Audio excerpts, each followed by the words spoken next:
Shalom, Bapak Ibu Saudara yang dikasih Tuhan, yang saya hormati, yang saya banggakan, Jemaat Gereja Baptis Indonesia Palangkaraya.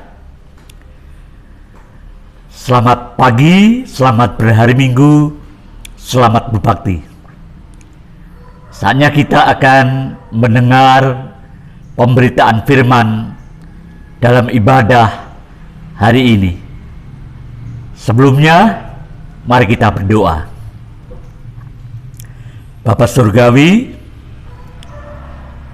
sebentar kami akan menerima kebenaran sabda firman-Mu. Oleh sebab itu kami menyerahkan setiap kami, seluruh sidang jemaat-Mu, dan siapapun juga yang sempat mendengar pemberitaan firman hari ini. Siapkanlah kami semuanya, hati, pikiran, jiwa, roh, intelektualitas kami, supaya kami tidak hanya cakap untuk mendengar, memahami, mengerti, mempercayai, mengaminkan, tetapi juga cakap untuk melakukan firman-Mu. Pakai hamba-Mu yang hina dina ini menjadi alat-Mu. Demi nama Tuhan Yesus, kami percayakan sepenuhnya pemberitaan firman pada hari ini. Haleluya. Amin. Mari kita buka Lukas pasal 10 ayat 17 sampai 20. Jemaat semuanya, silakan membuka Lukas pasal 10 ayat 17 sampai 20. Tetapi di sini saya akan membacakan ayat yang ke-20 saja. Demikianlah bunyinya. Lukas 10 ayat 20.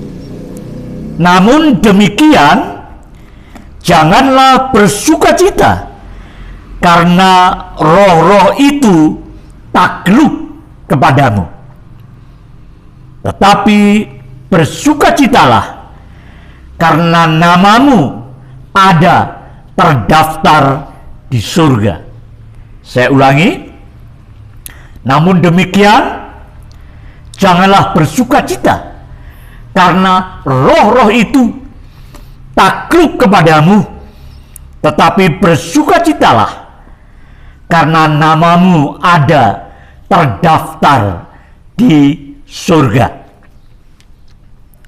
Bapak Ibu Saudara, sesungguhnya hari-hari ini atau beberapa hari ini secara manusia saya ikut berduka cita, ikut berbelasungkawa atau berbela rasa karena seorang kenalan saya atau sahabat saya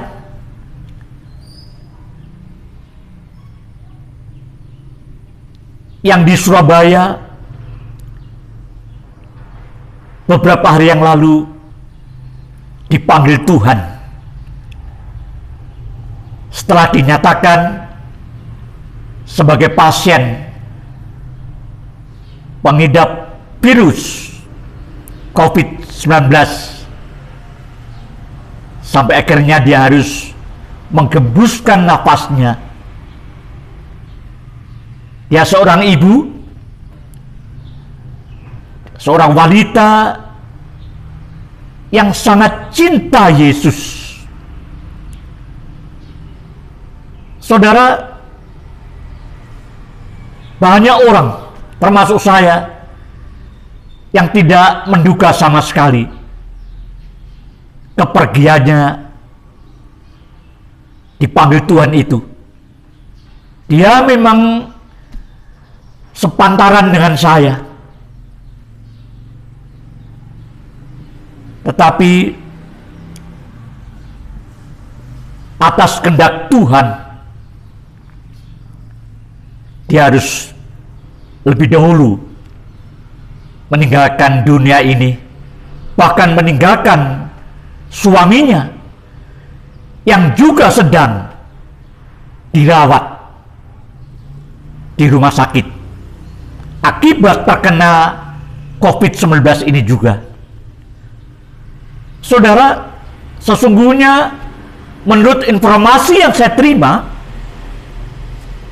yang lebih parah kondisinya terkena virus corona ini adalah suaminya.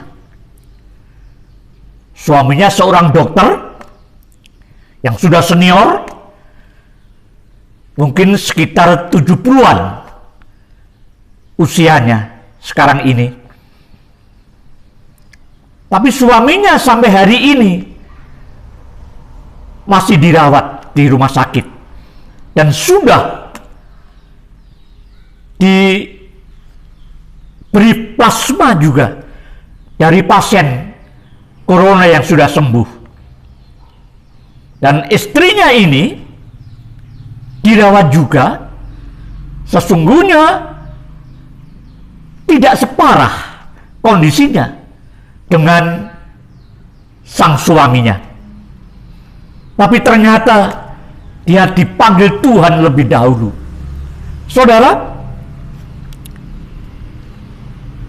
dia pernah datang ke Palangkaraya 2 kali beberapa tahun yang lalu.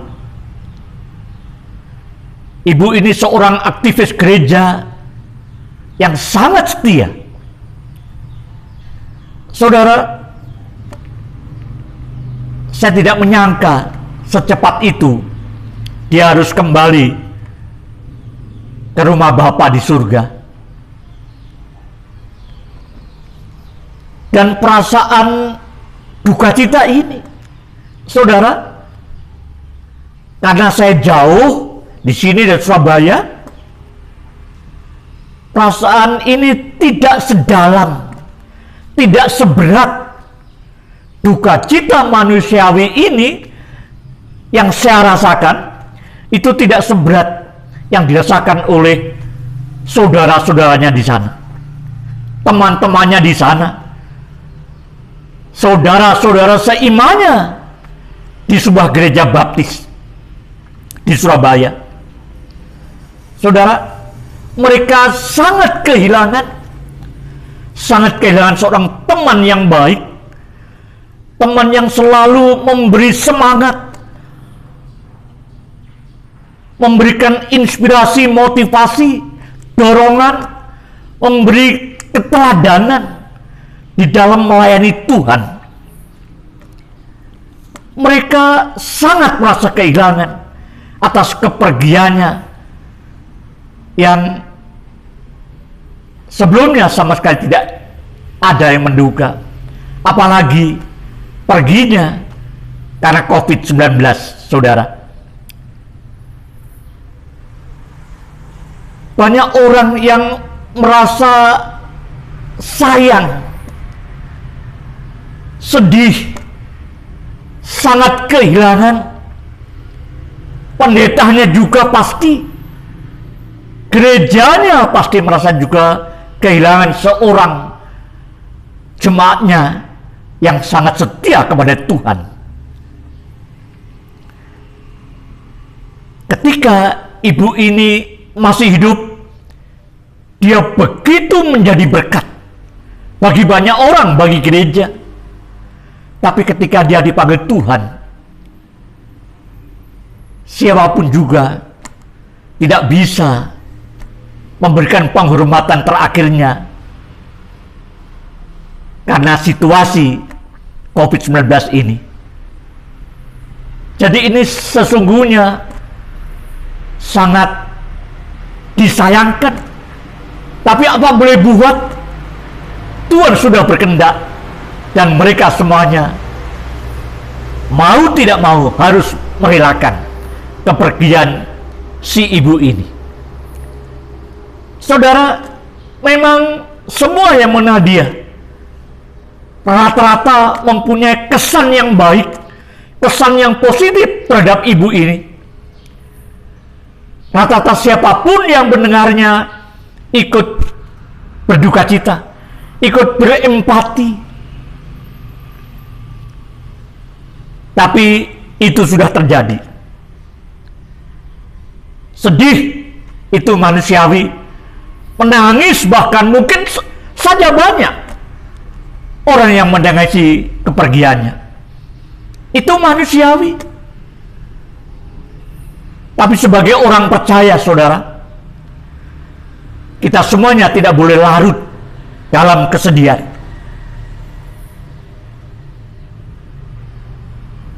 Sedih boleh, berduka yes, tetapi jangan terus tenggelam dalam duka cita yang berkepanjangan.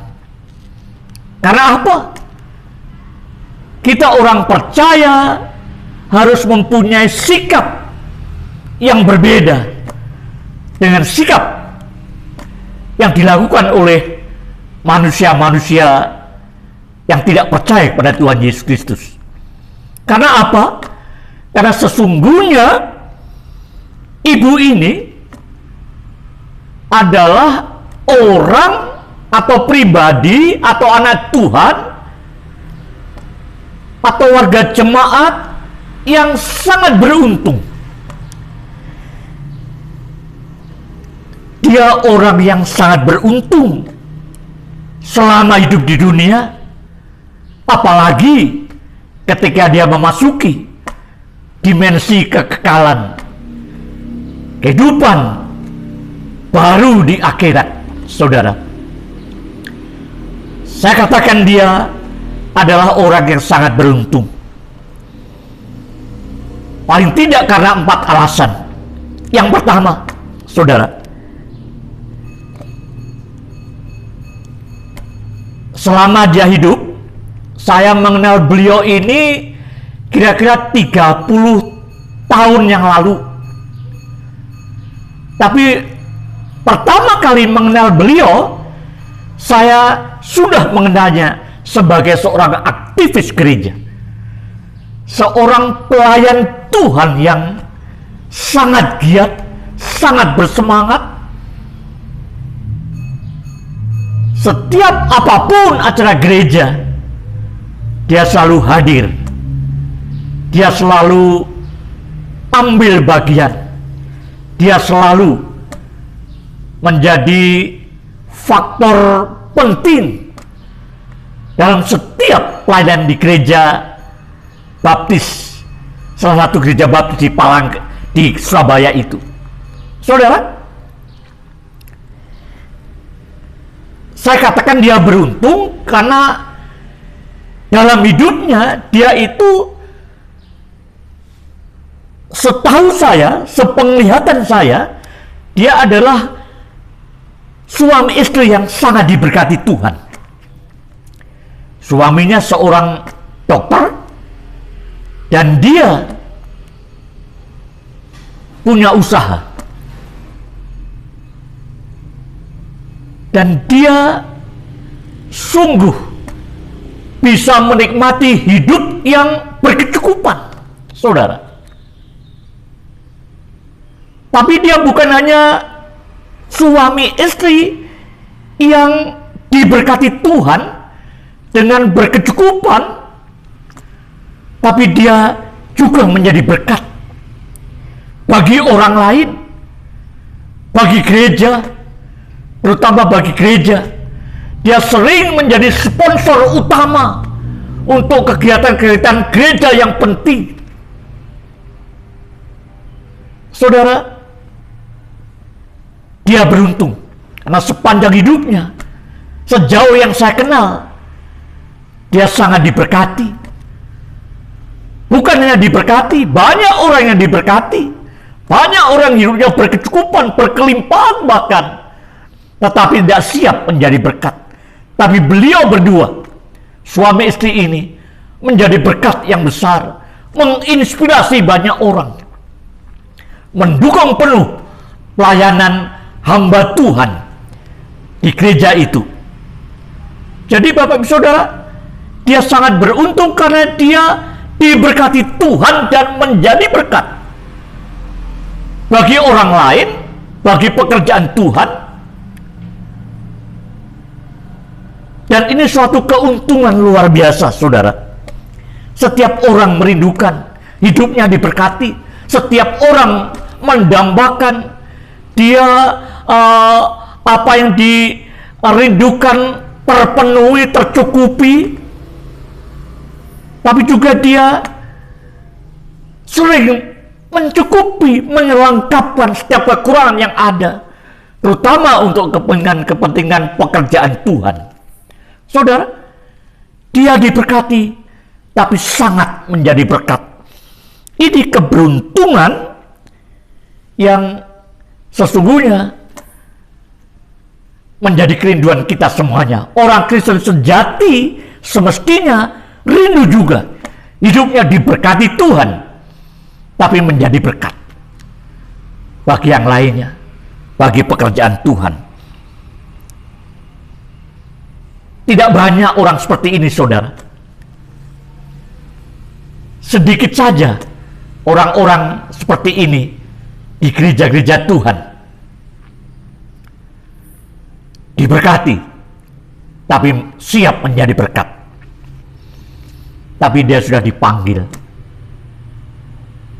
Tapi itu memang fakta atau peristiwa atau realitas yang harus dihadapi oleh ibu itu dan oleh keluarganya, oleh si suami juga yang saat ini sedang dirawat di rumah sakit secara intensif.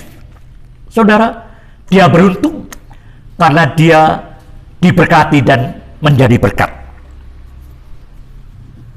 Yang kedua, dia beruntung karena dia menjadi kawan sekerja Allah yang setia sampai pada akhirnya.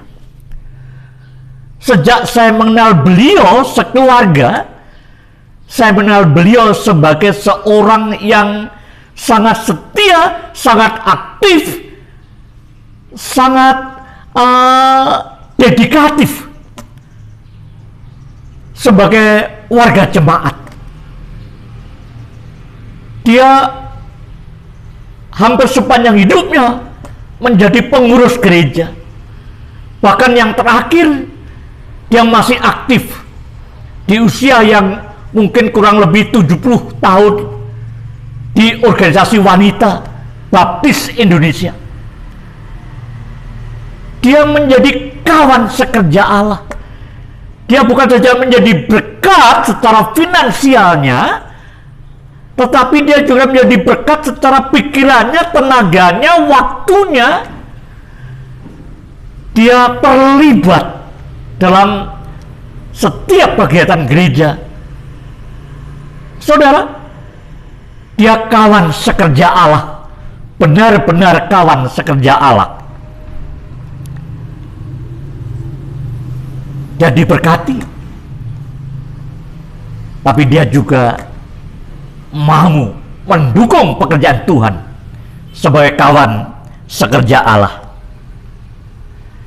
Telah menggunakan seluruh waktunya untuk ikut terlibat, membackup, mendukung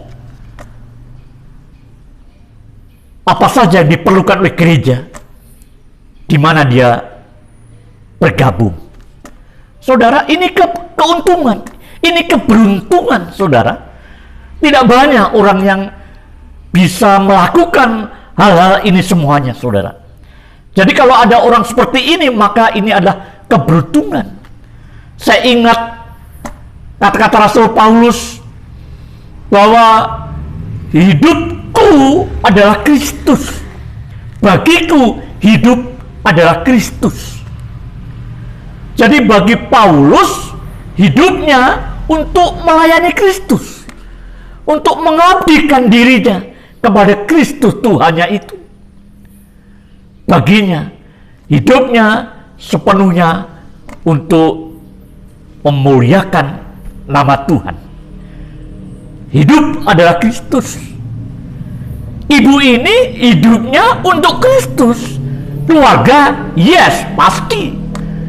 Suami, pasti. Tapi Kristus itu menjadi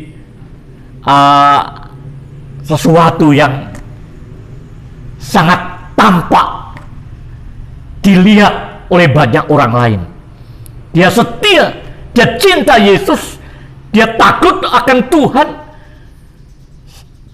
Track record hidupnya relatif tidak ada kesan-kesan yang miring terhadap beliau ini.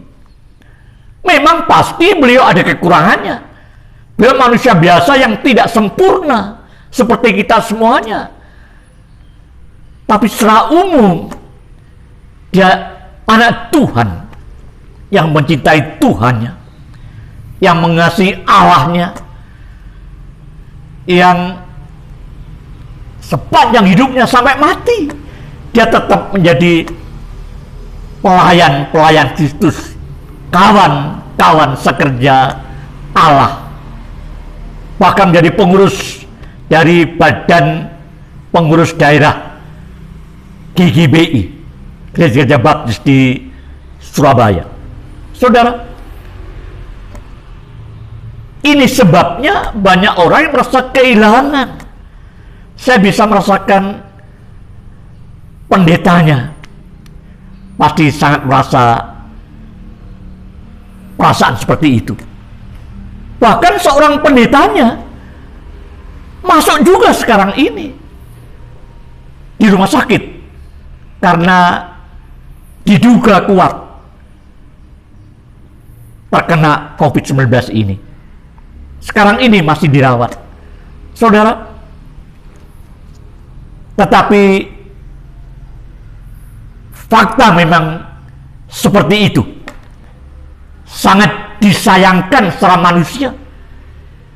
Tapi saya katakan lagi bahwa dia, ibu ini, adalah orang yang sangat beruntung. Karena dia hidup di dunia ini, selama dia di dunia ini menjadi anak Tuhan, dia merasakan banyak berkat Allah. Dia rasakan, dia nikmati, dia miliki, tapi juga dia menjadi berkat bagi banyak pihak, terutama bagi gereja. Tapi juga dia menjadi pelayan Tuhan. Saudara, melayani Tuhan dalam posisi atau porsi apapun juga, itu merupakan suatu kehormatan dari Tuhan. Itu suatu kepercayaan. Itu suatu kesempatan yang berharga. Makanya saya senang dengan satu pujian yang baru-baru ini atau akhir-akhir ini cukup terkenal, yang syairnya berbunyi demikian: hidup ini adalah kesempatan. Saudara, hidup ini kesempatan. Kesempatan apa? Kesempatan untuk melayani Tuhan. Ibu ini melayani Tuhan sampai mati, sehingga dia pasti bisa berkata seperti lagu ini: bila saatnya nanti ku tak berdaya lagi, hidup ini sudah jadi berkat. Ibu ini sudah jadi berkat. Karena hidupnya, sepanjang hidupnya, sepanjang kesempatan yang dia punya, itu untuk melayani, untuk membesarkan pekerjaan Tuhan, untuk memuliakan nama Tuhan. Itu keuntungannya kedua. Jadi yang pertama, dia diberkati, dia menjadi berkat. Yang kedua, dia punya kesempatan, punya kemauan, punya kerinduan, dan faktanya memang dia pelayan setia sampai akhir hayatnya. Itu keberuntungan di muka bumi ini. Tapi setelah dia dipanggil Tuhan, ada keberuntungan yang jauh lebih indah, jauh lebih besar lagi, yang sedang dia nikmati dan terus akan nikmati selamanya. di surga. Saudara, dia beruntung bukan hanya di bumi, tetapi dia beruntung juga di surga. Karena apa? Karena seperti ayat tadi yang saya baca tadi, saya baca lagi, bersukacitalah karena namamu ada terdaftar di surga. Bersukacitalah karena namamu, karena nama ibu ini terdaftar di surga. Karena dia percaya pada Tuhan Yesus, dia melayani Tuhan sungguh-sungguh, maka saya percaya sesuai janjinya bahwa ibu ini bersukacita karena namanya terdaftar juga di surga. Bersukacitalah karena namamu ada terdaftar di surga. Saudara, ini sukacita yang melebihi sukacita apapun yang ada di muka bumi ini. Sukacita surgawi karena namanya ada di sana, terdaftar. Saudara, dan bahkan bukan hanya terdaftar di surga, artinya dia berhak tinggal di sana, tetapi sudah ada tempat untuknya. Saudara, Tuhan Yesus yang diimani itu, yang disembah itu, yang menyediakan tempat di sana. Sebelum Tuhan Yesus naik ke surga, dia berkata pada murid-muridnya, aku pergi ke situ untuk sediakan tempat bagimu. Aku pergi ke sana, ke surga, ke rumah Bapa, untuk menyediakan tempat bagimu, orang-orang yang percaya kepadanya. Bagi ibu ini juga yang percaya kepadanya. Jadi namanya terdaftar di sana dan tempat sudah tersedia untuknya. Tuhan Yesus yang menyediakannya. Aku pergi ke situ untuk menyediakan tempat bagimu. Saudara, ini kebahagiaan, ini kesukacitaan melebihi apapun kesukacitaan, kebahagiaan yang ada di atas muka bumi ini. Saudara, ini keuntungan yang luar biasa. Karena itu Rasul Paulus pernah berkata, saudara, dalam Filipi pasal 1 ayat 21, karena bagiku hidup adalah Kristus dan mati adalah keuntungan. Hidup adalah Kristus dan mati adalah keuntungan. And to die is gain. Saudara, to die is gain. Saudara, mati itu keuntungan. Kalau dia sudah dipanggil Tuhan meninggalkan dunia, atau disebutkan sebagai orang yang telah mati meninggal dunia, itu keuntungan yang besar. Karena namanya terdaftar di sana, karena ada tempat yang tersedia bagi mereka yang sungguh percaya pada Tuhan. Saudara, ibu ini terdaftar. Ibu ini punya tempat yang pasti jauh lebih baik, lebih indah, lebih mulia, lebih kudus, lebih menyenangkan daripada apapun yang terbaik di muka bumi ini. Saudara, di dunia selama hidup dia menikmati segala kebaikan Tuhan. Ketika dipanggil Tuhan di akhirat, dia sudah tersedia tempat yang terbaik baginya. Karena itu orang ini beruntung, seperti Rasul Paulus, mati ada keuntungan. Hidupku, bagiku hidup adalah Kristus, itu juga keuntungan. Untung Paulus hidupnya akhirnya untuk Kristus, bukan seperti yang sebelumnya. Dulu Rasul Paulus penganiaya jemaat, dulu menganiaya Tuhan Yesus, dulu dia mengejar-ngejar orang Kristen, menjadi ancaman bagi kekristenan, tetapi akhirnya dia dipercaya Tuhan menjadi rasulnya, menjadi hambanya, sehingga dia bisa mengatakan hidupku adalah Kristus. Ini keuntungan. Untung dia kenal Yesus, dia ditangkap Yesus, dia diselamatkan Tuhan Yesus, dia diutus menjadi rasul oleh Tuhan Yesus, dan ketika mati pun itu juga keuntungan karena namanya terdaftar di sana, karena tersedia juga bagi Paulus dan bagi siapapun, termasuk ibu itu yang telah dipanggil Tuhan. Jadi mati adalah keuntungan. Today is gain, saudara. To die is gain. Ini benar-benar, ini bukan isapan jempol, ini bukan omong kosong. Kalau Tuhan yang mengatakan, kalau firman Tuhan yang menulis, itu pasti valid, itu pasti benar. Jadi saya percaya ibu ini sekarang sedang menikmati keberuntungan yang jauh lebih besar lagi, karena namanya terdaftar di surga. Bersukacitalah, berbahagialah, karena namamu ada terdaftar di surga. Saudara, coba kita bandingkan dengan orang-orang dunia.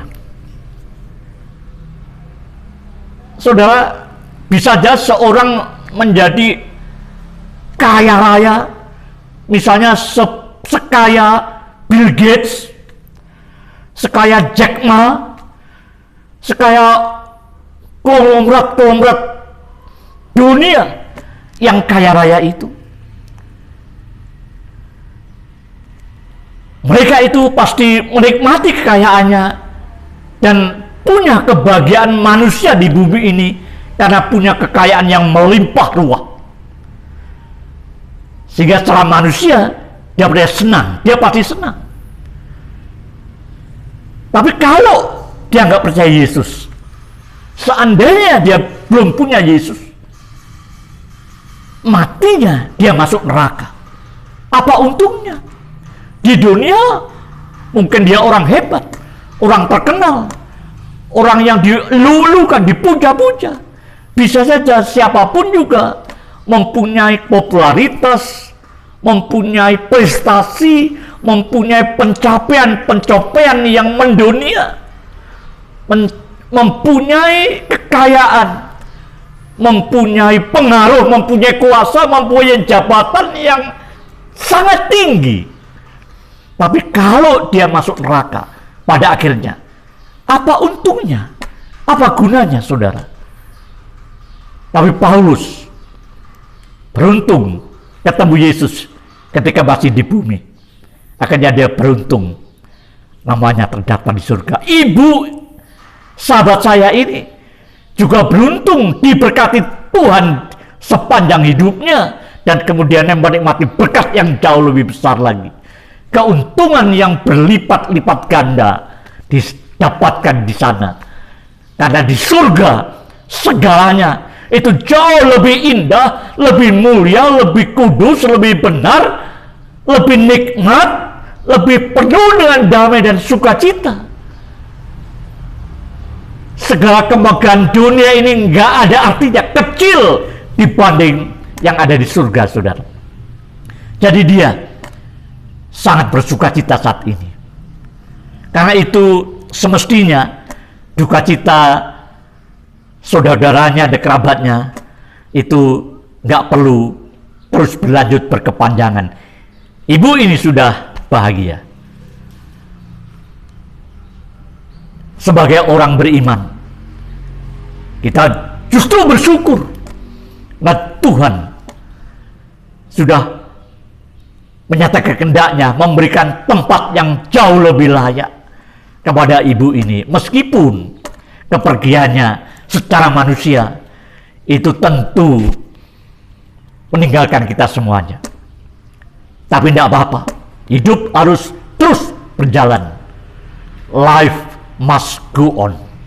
Saudara, bersama Yesus, keluarganya, suaminya, dan teman-temannya akan cakap menanggung segala perkara. Jadi berserahlah kepada Tuhan. Kita perlu juga mendoakan dari jauh dari Palangkaraya ini. Semoga keluarga yang ditinggalkan semuanya tetap sehat, khususnya dalam masa pandemi COVID-19 ini. Ini memang mendukacitakan sementara, tapi membawa sukacita yang kekal. Ibu ini menikmati keberuntungan yang kekal. Di dunia keberuntungannya sebentar saja. Setua apapun di dunia ini, saudara, keberuntungannya ya sebatas itu, temporer, sementara. Tapi kalau kita menikmati, mempunyai keberuntungan surga, itu kekal sampai selama-lamanya. Dalam Alkitab itu ada orang kaya, Abraham itu orang kaya. Alkitab mengatakan dia adalah seorang yang sangat kaya, saudara. Anaknya Ishak juga seorang yang sangat kaya. Tapi 175 tahun saja umurnya. Tua dalam ukuran manusia sekarang. Tapi berakhir juga di bumi ini. Jadi nggak akan selamanya. Kekayaan, kenikmatan, popularitas, prestasi apa saja itu ada saatnya untuk berakhir di muka bumi ini. Tetapi keberuntungan surgawi itu sifatnya kekal sampai selama-lamanya. Ishak kaya juga, tapi hanya 180 tahun. Meskipun itu sudah sangat tua dalam ukuran manusia pada zaman modern ini. Tapi toh ada batasnya. Tapi kekekalan di surga, keberuntungannya, kebahagiaannya, sukacitanya itu luar biasa dan kekal. Dari kekal sampai kekal. Saudara, itu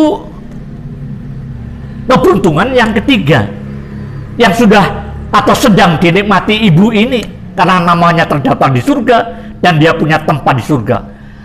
Ada keberuntungan yang lain, saudara, yang di surga. Apa? Mari kita buka Yohanes pasal 12. Yohanes pasal 12 ayat 26.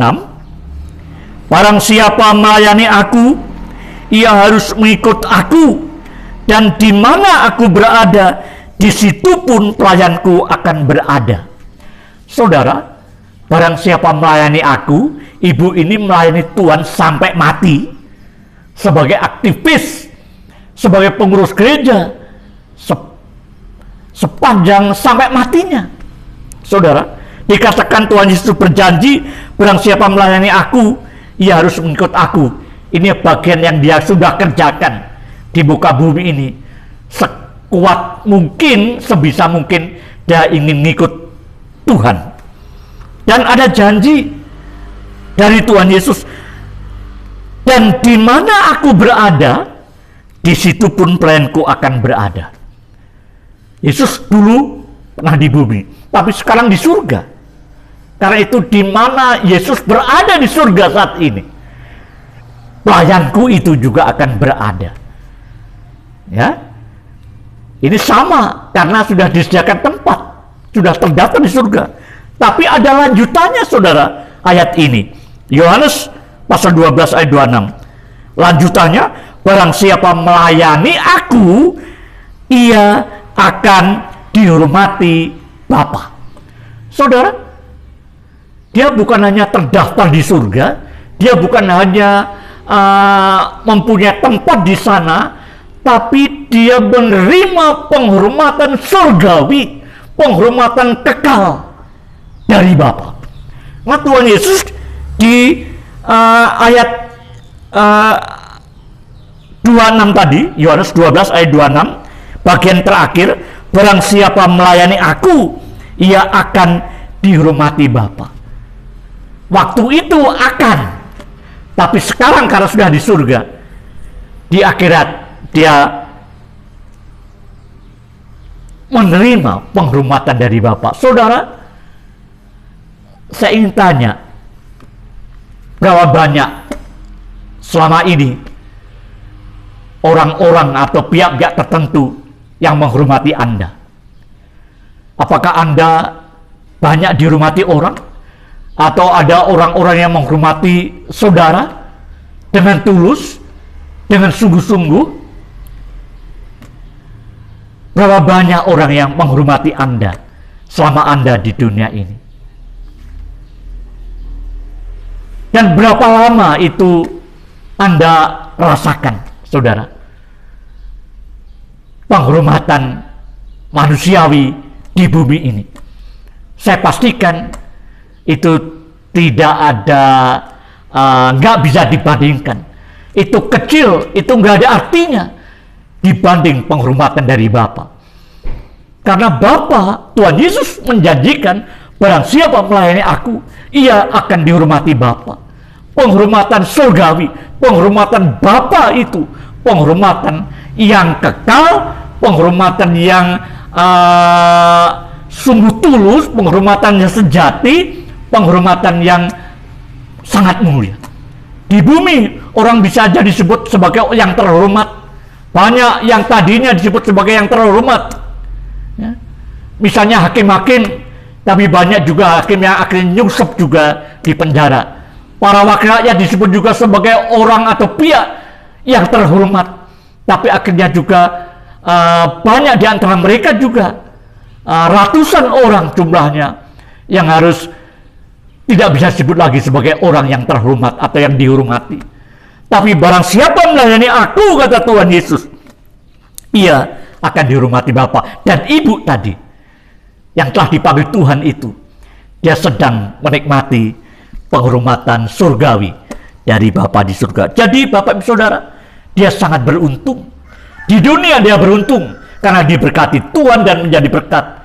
Di dunia dia menjadi kawan sekerja Allah, melayani Allah sampai akhir hidupnya. Itu keberuntungan yang tidak semua orang bisa menikmatinya atau melakukannya. Ketika dia panggil Tuhan, apapun penyebabnya, itu hak Tuhan. Memang menyedihkan atau agak disayangkan karena terpapar COVID-19 sampai meninggal dunia. Tapi itu cara Tuhan untuk memanggil dia, saudara. Itu hak prerogatif Tuhan yang tidak bisa kita ganggu gugat. Tapi beruntungnya dia namanya sudah terdaftar di surga, dia punya tempat di surga, dan di surga dia dihormati bukan saja oleh manusia, tetapi oleh Bapa sendiri. Barang siapa melayani aku, ibu ini melayani Tuhan sampai akhir hayatnya. Karena melayani Yesus, maka dia mendapat penghormatan surgawi, penghormatan yang mulia, penghormatan yang kekal. Saudara, keberuntungan-keberuntungan ini bukan hanya milik Rasul Paulus atau milik ibu tadi, sahabat saya tadi, tapi bisa menjadi milik kita juga. Kita akan menikmati segala keberuntungan itu asal kita mengerjakan bagian kita. Ibu tadi sedang mengerjakan bagiannya. Dia menjadi berkat selama hidupnya, dia melayani Tuhan selama hidupnya. Yuk, mari kita menjadi berkat. Hidup harus menjadi berkat. Hidup kudu menjadi berkat. Dan lebih beruntung lagi ketika dipanggil Tuhan. Nama kita sudah terdaftar di sana. Bahkan tersedia tempat yang menyediakan Tuhan Yesus sendiri. Dan kita mendapat penghormatan surgawi dari Bapa sendiri. Makanya Rasul Paulus berkata, to die is gain. Mati itu adalah keuntungan. Di dunia beruntung ibu ini, di akhirat beruntung. Kita juga seperti itu. Kita bisa seperti itu. Mari kita teladani, mari kita kerjakan bagian kita, menjadi berkat selama hidup kita di bumi ini, dan melayani Tuhan sampai akhir hayat kita. Dan Tuhan akan mengerjakan bagiannya, mengerjakan tanggung jawabnya, mengerjakan porsinya, yaitu memberkati kita, melindungi kita di bumi ini, tapi juga menyediakan tempat di sana dan menghormati kita di rumah Bapa di surga sekarang sampai selama-lamanya. Amin. Selamat melayani Tuhan. Selamat berhari Minggu. Mari kita berdoa. Bapa surgawi, kami bersyukur karena Meskipun kami kehilangan seorang sahabat di Surabaya sana yang sudah Engkau panggil, padahal dia seorang hamba Tuhan, seorang yang sangat setia kepada Tuhan. Tapi kami bersyukur di balik semua yang dialaminya itu, dia sedang menikmati keuntungan yang Engkau sediakan kepada dia. Selama hidupnya dia sangat diberkati dan menjadi berkat. Selama hidupnya dia setia melayani Engkau sampai akhir hayatnya. Tapi juga ketika Engkau panggil, Engkau sudah sediakan tempat yang luar biasa indahnya di surga. Bahkan mendapat penghormatan dari Allah Bapa sendiri. Kami berdoa untuk keluarga yang ditinggalkan, untuk suami yang sekarang masih dirawat di rumah sakit karena terpapar COVID-19 ini. Tuhan, kami berdoa untuk pendetanya yang juga sedang dirawat di rumah sakit. Tuhan, tolonglah, sembuhkanlah di dalam nama Tuhan Yesus, dan hiburkanlah setiap kerabat keluarga yang ditinggalkannya. Kami juga berdoa saat ini untuk jemaat sendiri di gereja ini, jemaat di Gereja Baptis Indonesia Palangkaraya. Berkati mereka, lindungi mereka, terutama pada saat yang sangat tidak menguntungkan di masa wabah masih terus menunjukkan peningkatan penyebarannya. Tuhan, lindungilah kami semuanya, proteksi kami semuanya. Mampukan kami menjaga imunitas tubuh kita masing-masing. Mampukan kami disiplin menerapkan setiap protokol kesehatan yang ada. Dan ajar kami untuk bijaksana menerapkan kehidupan di kenormalan hidup yang di era kenormalan baru ini. Sehingga kami tetap bisa menjadi berkat, tetap bisa produktif, tetap bisa melakukan yang terbaik sesuai tanggung jawab kami masing-masing, tapi juga tetap dalam kondisi yang sejahtera, sehat, dalam perlindungan Tuhan sendiri. Berkatilah jemaat-Mu, Tuhan. Berkatilah mereka semuanya. Yang sedih Engkau hiburkan, yang sakit di dalam nama Yesus Engkau sembuhkan, yang sedih Engkau hiburkan, yang lemah Engkau kuatkan, yang berkekurangan Tuhan cukupkan, yang punya masalah yang rumit dalam hidupnya Tuhan beri solusi tepat pada waktunya. Berkatilah mereka dimanapun mereka berada, kemanapun mereka pergi, pada keluar dan masuknya. Berkatilah mereka satu persatu, keluarga demi keluarga, sekarang sampai selama-lamanya. Kiranya damai sejahtera dari Allah Bapa, cinta, rahmat, penyertaan, dan keberuntungan dari Tuhan Yesus, bahkan kuat kuasa penghiburan Roh Kudus akan menyertai kami semuanya hari ini, besok, sampai selama-lamanya. Amin. Amin. Selamat pagi. Tuhan memberkati kita semuanya.